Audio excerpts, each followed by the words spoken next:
எல்லாருக்கும் நமஸ்காரம். இன்றைக்கி நம்ம மதுராக்கட்டி ஸ்பெஷல் பால் கொழக்கட்டை. அது எப்போ பாரு அதே தான் கேட்டுகிட்டே இருக்குது. அதனால் குழந்தைக்காக இப்போது நம்ம பால் கொழக்கட்டை தான் கிளற போகிறோம். அதை அதில் 2-3 தினுசு இருக்குது. நான் உங்களுக்கு ஒரு 2 தினுசு மட்டும் காட்டுறேன். இது பாருங்க, இந்த கப்பு 200 கப்புலேருந்து கப்பு இதில் 1 கப்பு நம்ம மாவு எடுத்துட்டுருக்கோம்.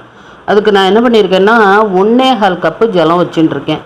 இது சரியாக இருக்கும்னு நான் நினைக்கிறேன். இல்லைன்னா பக்கத்து அடுப்பில் பாருங்கள் கொதிச்சுன்னு இருக்கு. அதுலேருந்து நம்ம வேணும்னா மிக்ஸ் பண்ணிக்கலாம். இப்போ இதுக்கு நம்ம 1 ஸ்பூன் நெய் விட்டுக்க போகிறோம். பால் கொழக்கட்டைங்கிறதுனால இதுக்கு நம்ம நெய்யை குத்திட்டோம்னா நல்லாயிருக்கும். நல்லா அப்படி தளன்னு கொதிக்கிறது பார்த்தல. இப்போ என்ன பண்ணிடணுன்னா அடுப்பை ஆஃப் பண்ணிடணும். ஆஃப் பண்ணிவிட்டு இதை கொஞ்சம் கொஞ்சமாக போட்டு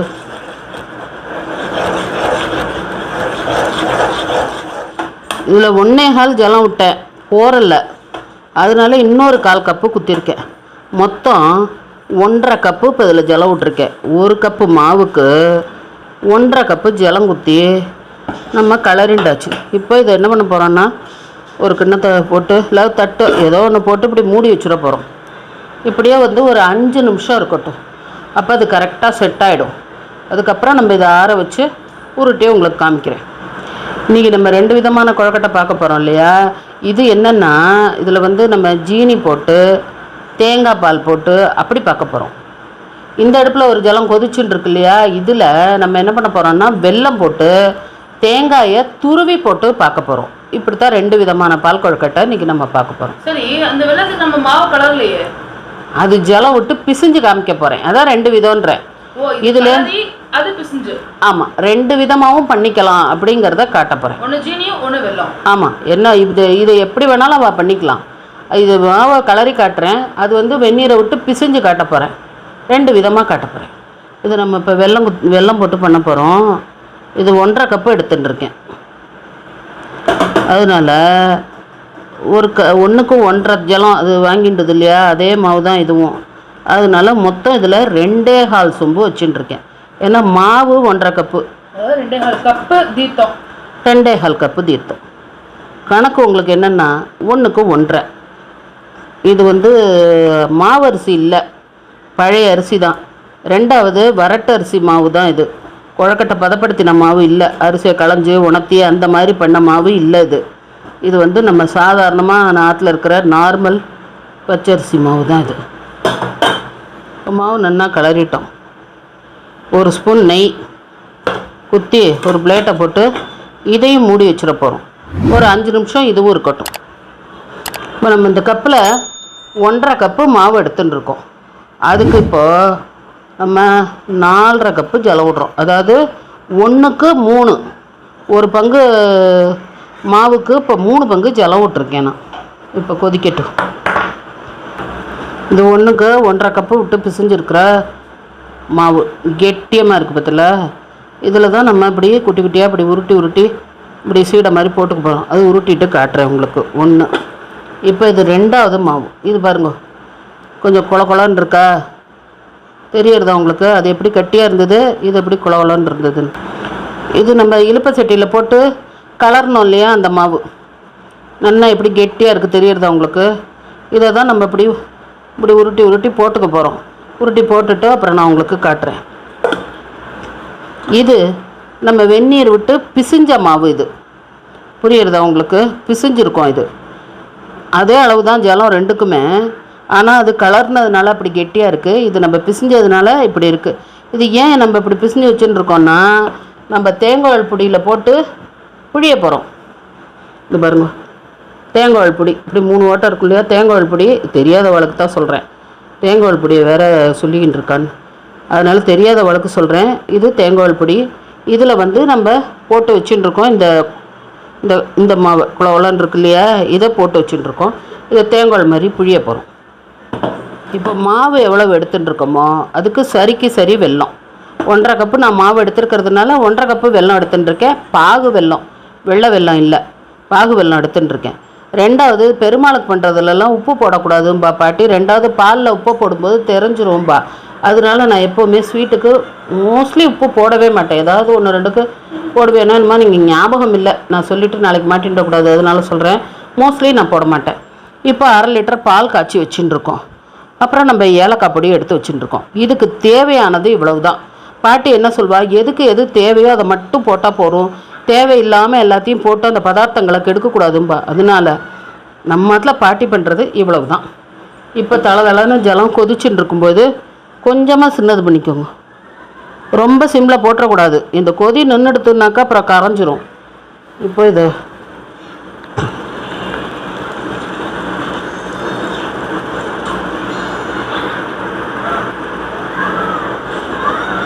அப்படியே சின்ன சின்னதாக உதுத்து விட்டுறணும். இது முறுக்கு மாதிரி முழுசாக பிழிய வேண்டாம், அப்படி சின்ன சின்னதாக.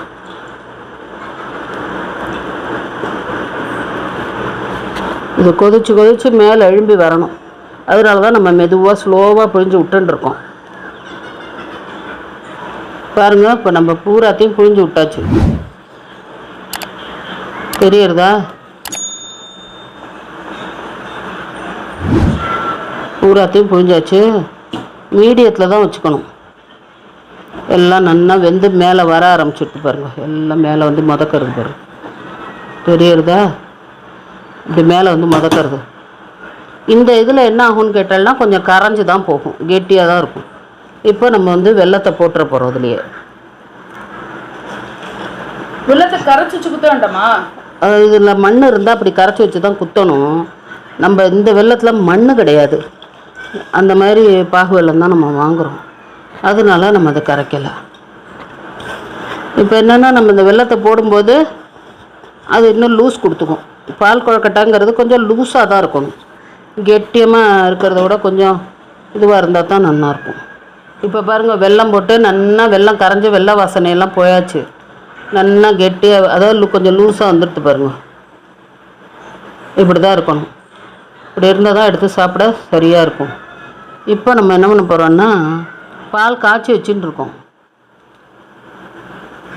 அந்த பாலில் ஒரு 1/4 லிட்டர் பால் குத்திருக்கேன். இதில் என்ன பால்? பசும்பாலா? பேக்கெட் பால்? பசும்பால் தான். பேக்கெட் பால் ஊற்றி பண்ணால் நல்லா இருக்குமா? தெரியல, நான் பேக்கெட் பாலை யூஸ் பண்ணுறதில்ல. அதனால எனக்கு பேக்கெட் பால் சமாச்சாரம் தெரியாது. ஒரு நாளைக்கு பேக்கெட் பால் பசும்பால் ரெண்டுலேயும் காப்பி போட்டு நீங்கள்லாம் சாப்பிட்டு பாருங்க, உங்களுக்கே அதோடைய வித்தியாசம் தெரியும். சரி, இப்போ இந்த பால் என்ன பொங்கணுமா? பொங்கல்லாம் வேண்டாம், அவ்வளோதான். ஒரு கொதி வந்தால் போகிறோம், அவ்வளோதான். பால் கொழுக்கட்டை ரெடி. நம்ம கொஞ்சம் இந்த ஏடெல்லாமும் போட்டிருக்கேன் இதில். நான் மதுரை குட்டிக்கு ஸ்வீட்டு கம்மியாக சாப்பிடுவது, அதனால தான் நான் ஒன்றுக்கு ஒன்று வெல்லம் போட்டுருக்கேன். நீங்கள் வேணும்னாக்கா இன்னும் கூட ஜீனி இது வெல்லம் வேணும்னா நீங்கள் போட்டுக்கலாம். ஒரு கொதி வந்தால் போகிறோம். என்னென்னா இப்போ அது ஃபுல்லாக என்ன பண்ணணுன்னு கேட்டால், இந்த இதை பூரா உறிஞ்சிக்கும். உறிஞ்சிக்கிட்டு இன்னும் நன்னா கெட்டி ஆகும். இது ஊற ஊற தான் இது நல்லாயிருக்கும். ஒரு 2 மணி நேரமாவது குறைச்சலாக வச்சுட்டு சாப்பிட்டோம்னா பிரமாதமாக இருக்கும். ஃபுல்லாக உறிஞ்சும். அவ்வளோதான், பால் கொழுக்கட்டை ரெடி. இது வந்து வயத்து புண்ணுக்கு ரொம்ப நல்லது. முடி நல்லா வளரும்.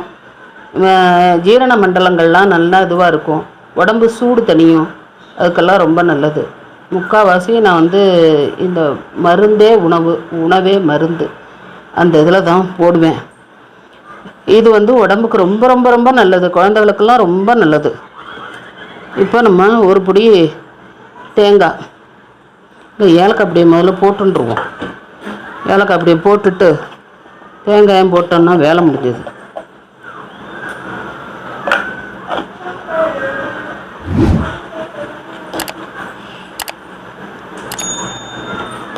இவத்தில் தெரியறதா? தேங்காயெல்லாம் இருக்கும். இதெல்லாம் என்னென்னா அந்த நாளில் இது இப்படி தான் பண்ணுவாள். அவசரத்துக்கு அவள் 10, 15, 20 பேருக்கெல்லாம் பண்ணணுன்னா அவள் உட்காந்துக்கிட்டு உருட்டின்ட்டு இருந்தாள்னா ஒரு நாள் ஆகிடும். அதனால் அவசர அவசரமாக இப்படி பண்ணி வச்சுருவா. அதனால் இது ஒரு முறை உங்களுக்கு பண்ணி காமிச்சிருக்கேன். இதில் இப்போ ஒரு பிடி, ஒரு மூடி தேங்காய். சின்ன தேங்காயால் ஒரு முடியா? சின்ன தேங்காயோ பெரிய தேங்காயோ உங்கள் சௌகரியம்தான். இதுதான் இதுக்கு வேணுங்கப்பட்ட பொருள். ரொம்ப கம்மியான இன்க்ரீடியன்ஸாக இருக்குது. அப்படி தான் பண்ணணும் பாட்டி. எதுக்கு எது போடணுமோ அதை போட்டால் போகிறோம். இதில் நான் கேட்பேன், இந்த முந்திரி பருப்பு அதெல்லாம் இதுக்கு போடக்கூடாது, இதுக்கெல்லாம் போடக்கூடாது அப்படின்பா பாட்டி. இதுக்கு அதெல்லாம் போடக்கூடாது, தேவையில்லாத அதெல்லாம் போடக்கூடாது, அவ்வளோதான் அப்படின்னு. கடைசியில் நம்ம என்னென்னா ஒரு ஸ்பூன் நெய் குத்திடுறோம். அவ்வளோதான். இது அப்படியே மூடி வச்சிட்டோம்னா இந்த குழக்கட்டை என்ன பண்ணணும்னா இந்த பாலெல்லாம் சாப்பிட்டுக்கிட்டு நல்லா ஊறிண்டு கெட்டியாக இருக்கும். இன்னும் இதை thick ஆயிடுமா? ஆமாம், இதை வந்து நம்ம இந்த தண்ணியும் இதுவுமா சேர்ந்து தான் சாப்பிடணும். இதை அப்படி சாப்பிட்டா தான் இது ரொம்ப டேஸ்ட்டாகவும் இருக்கும், உடம்புக்கும் நல்லது. இதை கெட்டியாக சாப்பிட்றத விட இப்படி லிக்விடாக சாப்பிடணும். இப்போ அவ்வளோதான், அடுப்பை நம்ம ஆஃப் பண்ணியாச்சு. எப்போவுமே இந்த தேங்காயை மட்டும் போட்டு நல்லா சொயின்னு வதக்கிறது, அதுக்கப்புறம் தேங்காயை போட்டு நிறையா நழி கொதிக்க விடுறது, அதெல்லாம் பண்ணும் பொழுது தான் அது கொலஸ்ட்ரால். நார்மலாக அந்த தேங்காயை நம்ம சாப்பிட்டோம்னா அது கொலஸ்ட்ராலே கிடையாது. இந்த மாதிரி டக்குன்னு போட்டு உடனே ஆஃப் பண்ணிடணும். அதேமாரி கரமெதுக்கெல்லாம் போடுறோம்னா லேசாக போட்டு உடனே இது பண்ணிடணும். தேங்காய் சாதத்துக்கு மட்டும்தான் நம்ம வந்து போட்டு நல்லா அதை வதக்கணும். மிச்சம் எதுக்குமே வதக்க வேண்டியது அவசியம் இல்லை. அப்படி அப்புறம் இந்த சீயன் அந்த மாதிரி சிலதுக்கு எல்லாமே ரொம்ப வதக்கல் வராது. தேங்காய் சாதம் வதக்குற அளவுக்கு அதுக்கெல்லாம் வதக்கல் வராது. ஏன்னா வெல்லத்தோடு சேர்ந்து அதை நம்ம வந்து கலருவோம். அப்படி செய்யும்போது அந்த தேங்காய் வந்து கொலஸ்ட்ரால் கிடையாது. இப்போ நிறைய பேர் கேட்குறா, நீங்கள் நிறைய எல்லாத்தையும் தேங்காய் சேர்க்குறீங்க, கொலஸ்ட்ரால் வரும் அப்படின்னு.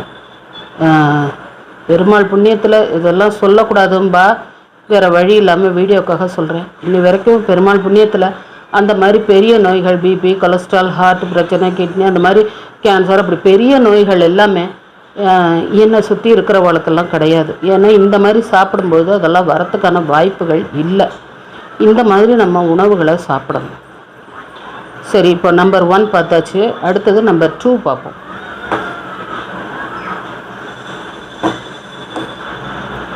இது வெள்ளத்தோட கலரே வந்ததுனால உள்ளுக்குள்ள இருக்கிறது கூட தெரிய மாட்டேங்குது, எல்லாம் மிங்கிள் ஆயிடுது. ஆமாம், இப்படி தான் இருக்கும் இந்த கொழுக்கட்டை. இது இப்படி தான் இருக்கும். இன்னும் கொஞ்சம் நாளைக்கு வச்சு பார்த்தீங்கன்னா இது நல்லா ஊறிக்கிண்டு பிரமாதமாக இருக்கும் சாப்பிட்றது. பார்த்தீங்களா, சவுண்ட் எஃபெக்டோட உருட்டின்னு இருக்கா. ஒரு கொழக்கட்டை உருட்டுறதுக்கு எவ்வளோ சவுண்டு. மதுரை என்னம்ன்ற? கொழக்கட்டை ஊத்தின்னு இருக்கேன். என்ன கொழக்கட்டை? பால் கொழக்கட்டை. யாருக்கு பிடிக்கும்? எனக்கு. அதனால நீ பாட்டி ஹெல்ப் பண்ணுறியா கொழக்கட்டை பிடிக்கிறதுக்கு? சரி, இது என்னது இங்கே என்ன? அதுவா ஃபோனில் எனக்கு போர் அடிக்குது, அதனால ஃபோனில் யூடியூப் கிட்ஸ் போட்டு பார்த்துன்னு இருக்கேன். ஏண்டா உன்னை வேலை பார்க்க சொன்னா உட்காந்து யூடியூப் பார்த்துட்டு இருக்கியா? யூடியூப் பார்க்கல, அது யூடியூப் கிட்ஸ்.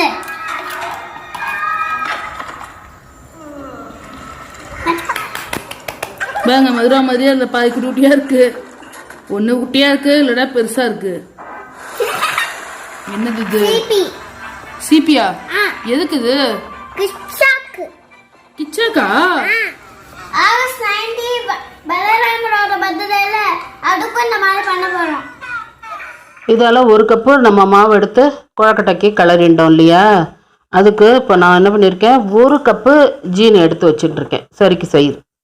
இப்போ இதில் வந்து பெரிய மூடியாக 1 மூடி தேங்காய் எடுத்து 2வது பாலை தனியாக தான் எடுக்க சொன்னேன். அவள் ஏதோ மறதியில் 1வது பால் 2வது பால் ரெண்டையுமே ஒன்றா கலந்து வச்சுட்டா. ஆனால் நீங்கள் 2வது பாலை தனியாக எடுத்துக்கோங்க, முதல் பாலை தனியாக எடுத்துக்கோங்க. இது பாருங்க, இந்த மாதிரி நம்ம அதை வந்து உருட்டி வச்சுன்னு இருக்கோம். மதுரா குட்டி இந்த மாதிரி உருட்டி வச்சுருக்கு, அது சீப்பியும் இதுவுமா பண்ணி போட்டிருக்கு. அந்த நாளில் பண்ணும்பொழுது எல்லாத்துலேயுமே இந்த மாதிரி குஞ்சு குழுவான், சீப்பி இப்படியெல்லாம் பண்ணுவாள். கிருஷ்ணனை நினச்சிட்டு குழந்தை ஆற்றுல இருக்கிற குழந்தைகளுக்கு அப்படின்லாம் நினச்சிட்டு இந்த மாதிரி சீப்பி பண்ணி போடுவா, குஞ்சு குழுவான் பண்ணி போடுவா. சீடையிலையும் அப்படித்தான், சீடையிலையும் இந்த மாதிரி பண்ணி போடுவா. அதெல்லாம் வழக்கம். 1க்கு 1.5 ஜலம் விட்டுருக்கேன். இந்த இடத்துல தான் நீங்கள் இந்த 2வது பாலையும் இதில் குத்திக்கணும். குத்திட்டு அது கொதிக்கும்போது இதை நம்ம போடலாம். ஆனால் நம்ம இப்படி போட்டோம் இல்லையா, அதனால 1க்கு 1.5 ஜலம் விட்டுருக்கேன். போருமோ போராதோன்னு இந்த அடுப்பில் கொஞ்சம் ஜலம் கொதிக்க வச்சுட்டு இருக்கேன். வேணும்னா நம்ம அந்த ஜலத்தை யூஸ் பண்ணிக்கலாம், இல்லைன்னா அது இருக்கட்டும். இப்போ இந்த ஜலம் நல்லா தளன்னு கொதிக்கணும். கொதிக்கும்போது தான் நம்ம கொஞ்சம் கொஞ்சமாக போடணும்.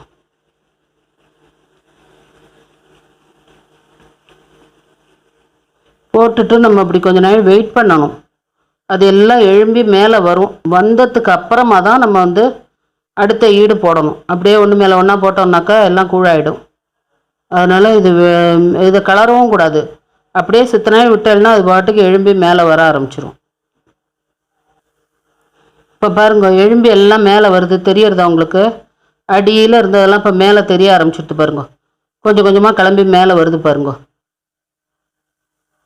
இதுக்கப்புறம் தான் நம்ம திருப்பி அடுத்த செட்டை போட ஆரம்பிக்கணும். இப்போ நம்ம 2வது போட்டதெல்லாம் எழும்பி வர ஆரம்பிச்சுட்டோம். இப்போ நம்ம அடுத்தது போடணும். இப்போ பெருசு பெருசாக இருக்கிறதெல்லாம் போட்டோம். இப்போ நம்ம குழந்தையெல்லாம் உருட்டி இருந்ததுன்னா அதெல்லாம் அப்புறம் போடணும். அந்த பெருசெல்லாம் வெந்ததுக்கு பிறகு தான் இந்த குட்டியெல்லாம் இது பண்ணணும். குழந்தையெல்லாம் இப்படி உட்கார வச்சு உருட்ட சொன்னேன்னா அது சந்தோஷமாக நல்லா கையெல்லாம் அலம்பிட்டு வந்து உருட்டணும் அப்படின்னா அழகாக அப்படி உருட்டி கொடுக்குங்க. குழந்தைகள்கிட்டலாம் அப்படி தான் நம்ம வேலை வாங்கணும். இப்போ அதெல்லாம் வெந்து மேலே வந்துடுத்து. இப்போ நம்ம இதெல்லாம் போட போகிறோம். இப்படி நடுவில் போட்டு இப்படியெல்லாம் கலரக்கூடாது. இப்படி ஓரமாக இப்படி தொட்டு அப்படியே விட்டுறணும். தெரியறதா நல்லா வெந்துன்றது பாருங்க. அப்படியே விட்டேன்னா அது பாட்டுக்கு அழகாக வெந்துன்ருக்கும். இப்போ பாருங்க, குழந்தை போட்டது தான் நம்ம கடைசியில் போட்டோம். நல்லா வெந்ததெல்லாம் மேலே வந்துடுத்து பாருங்க. இப்போ எல்லாமே வெந்துடுத்து. அதுதான் கடைசி இடம் நம்ம போட்டோம். எல்லாமே வெந்துடுத்து. இப்போ நம்ம என்ன பண்ணுறோம், அந்த 1 கப்பு சர்க்கரை ஜீனி எடுத்து வச்சுட்டு இருந்தோம் இல்லையா, அதை அதில் போட்டோம். 1 ஸ்பூன் நெய். இப்போ என்னென்னா உங்களுக்கு டவுட் வரும், இப்போ இந்த மாவை கலர்ன மாவை தான் ஜீனி போட்டு பண்ணணுமா, பிசிஞ்ச மாவை வெல்லம் போட்டு பண்ணணுமா அப்படின்னா அப்படியெல்லாம் இல்லை. கலர்ன மாவுலேயும் நீங்கள் ஜீனியை போட்டும் பண்ணிக்கலாம், வெல்லத்தை போட்டும் பண்ணிக்கலாம். பிசிஞ்ச மாவுலேயும் நீங்கள் வெல்லத்தை போட்டு பண்ணிக்கலாம், ஜீனியை போட்டு பண்ணிக்கலாம். எப்படி வேணால் பண்ணிக்கலாம். அது உங்களுடைய சௌரியம்தான். இது 2 வகையான மெத்தடு நான் உங்களுக்கு காமிச்சு கொடுத்துருக்கேன். அது நம்ம வெல்லம் போட்டதுனால அது வெல்லத்தோட கலர் கொடுத்துக்கும். இது பாருங்க, நம்ம ஜீனி போட்டதுனால இது ஜீனியோட கலர் கொடுத்துக்கும். அவ்வளவுதான். இது சிம்பிளான காரியம். இப்போ நம்ம இதில் கொஞ்சோண்டு ஏலக்காய் பொடி மட்டும் போட்டுக்க போகிறோம். 1/4 டீஸ்பூன் ஏலக்காய் பொடி. தெரியுறதா?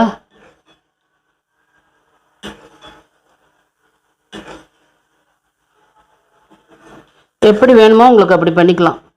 இப்படியும் பண்ணிக்கலாம், அந்த மாதிரியும் பண்ணிக்கலாம். 2 டைப்லையும் பண்ணிக்கலாம். சரி, நீ என்ன இன்னைக்கு கொண்டாட சுத்தி இருக்க? அதுவா, இது பெதுரை ஸ்டைல். நம்ம இங்கே இருக்கிற மதுரை கோடாலி கொண்டை அழகர் போட்டுப்பார், கருப்பசாமி போட்டுப்பாங்க, இங்கே இருக்கிற மக்கள் எல்லாரும் போட்டுப்பாங்க. மதுரை ஸ்டைல் கோடாலி கொண்டை. அது போட்டுன்னு சுற்றின்னு இருந்தேன், மறந்து போய் வீடியோ கூட்டவும் அப்படியே வந்துட்டேன். அதனால அந்த கொண்டை அப்படியே நின்றுடுத்தோம். புடவையும் மதுரை புடவையா சுங்குடியா? ஆமாம் ஆமாம். தேங்காய் பால் குத்திடலாம். இப்போ உங்களுக்கு சந்தேகம் வரும், அந்த கொழக்கட்டைக்கு தான் தேங்காய் பால் குத்தணுமா, இந்த கொழக்கட்டைக்கு பசும்பால் குத்தணுமான்னு. நீங்கள் எந்த கொழக்கட்டைக்கு எதை வேணாலும் குத்திக்கலாம். மெத்தடு தான் 2 காட்டியிருக்கேன். ப்ரிப்ரேஷன் இதில் நீங்கள் எதை வேணாலும் செஞ்சுக்கலாம். இது வயத்துக்கு ரொம்ப நல்லது. இதுவும் வயத்து புண்ணு இருக்கிறவா, உடம்பு சூடு இருக்கிறவா, அந்த மாதிரிலாம் இருக்கிறவாளுக்கு இந்த பால் கொழுக்கட்டையை பண்ணி கொடுத்தாங்கன்னா ரொம்ப நல்லது. இப்போ எப்போவுமே பார்த்தோம்னா தேங்காய் பாலில் அந்த 3வது பால் 2வது பால் கொதிக்கலாம். இந்த முதல் பால் கொதிக்கக்கூடாது. அந்த இதெல்லாம் இந்த தேங்காயெல்லாம் கொதித்து வெளியில் வரும்பொழுது தான் அதில் இருக்கிற அந்த தப்பு வெளியில் வரும்.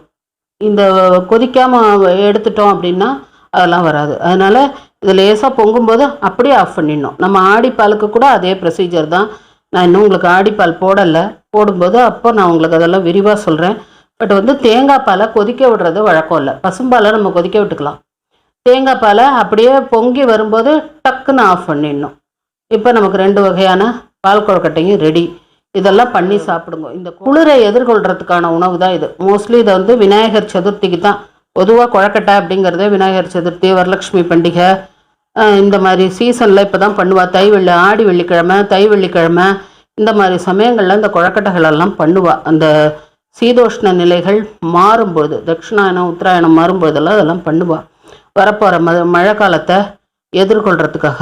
இந்த பாருங்க, பொங்கிட்டு நம்ம ஆஃப் பண்ணிட்டோம். அவ்வளோதான். பால் பொங்குற மாதிரி பொங்குமா? பொங்காது. அப்படியே லேசாக பொங்குற மாதிரி வரும்போது ஆஃப் பண்ணிடணும். இல்லைன்னா அந்த தேங்காய் என்ன ஆகும், அப்படியே இது மாதிரி இப்போ திரியாமல் நல்லா இருக்கு இல்லையா, அப்படி நம்ம செய்யும்போது என்ன ஆகிடும்னா அந்த பால் அப்படியே திரிஞ்சு போய் ஒரு மாதிரி கெட்டு போன மாதிரி ஆகிடும். இப்போ அப்படி இல்லை பார், நல்லா இருக்கு பார். இது என்ன ஆகும்னா இன்னும் கொஞ்சம் நாளில் நல்லா இதை உறிஞ்சிக்கும். பொதுவாக இப்படி பால் கொழக்கட்டை பண்ணோம்னா குறைச்சலாக காத்தால இப்போ மத்தியானம் சாயங்காலம் சாப்பிட போகிறோம், குழந்தை ஸ்கூல் விட்டு வந்து கொடுக்க போகிறோம்னா காத்தாலே பண்ணி அப்படியே முடிச்சிடணும். சாயங்காலம் இது குழந்தை வந்து சாப்பிடும் பொழுது நன்னா ஊறிண்டு நன்னா திதிப்பா நன்னா இருக்கும். இது மிச்சம் மிஞ்சித்துன்னா மறுநாளைக்கு கூட வச்சுன்னு சாப்பிடலாம், இதெல்லாம் கெட்டு போகாது, ரொம்ப நன்னா இருக்கும். குட்டி ஓட்டுனதுலாம் எப்படி இருக்கு?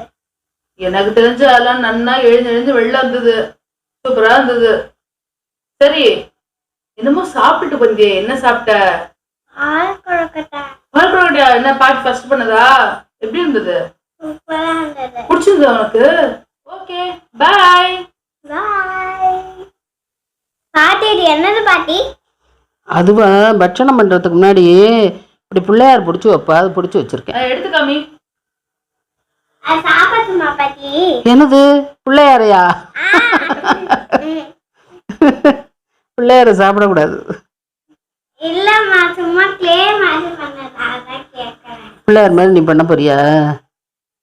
சரி, அப்படின்னா பிள்ளையார் மாதிரி பண்ணு, சாப்பிடக்கூடாது. எப்படி பிள்ளையார பண்ணணும்?